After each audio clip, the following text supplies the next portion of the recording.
અમરેલીના રાજુલા પાસે પુલમાં ગાબડું જોવા મળી રહ્યું છે. તો અમરેલીના રાજુલાથી આલા મહત્વના સમાચાર સામે આવ્યા છે, જ્યાં પુલમાં ગાબડું સ્પષ્ટપણે નજરે પડી રહ્યું છે. રાજુલા પાસે દાતરવાડી બ્રિજ પર ગાબડું જોવા મળી રહ્યું છે. તો પુલ બન્યાના થોડા સમયમાં જ આ ગાબડું પડ્યું છે. તો માંડરડી નજીક પુલમાં ગાબડું પડ્યું છે.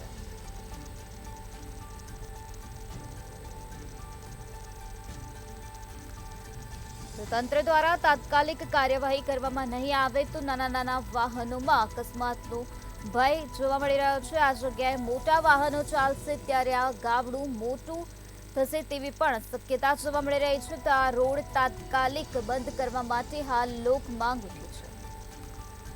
અમરેલીના રાજુલા પાસેના પુલમાં આ પ્રકારે ગાબડું સ્પષ્ટપણે નજરે પડી રહ્યું છે. તેના કારણે વાહન ચાલકોને હેરાન પરેશાન થવાનો વારો આવ્યો છે. રાજુલા પાસે ગાતરવાડી બ્રિજ પર આ ગાબડું જોવા મળી રહ્યું છે. પુલ બન્યાના થોડા સમયમાં જ આ પ્રકારે ગાબડું જોવા મળી રહ્યું છે.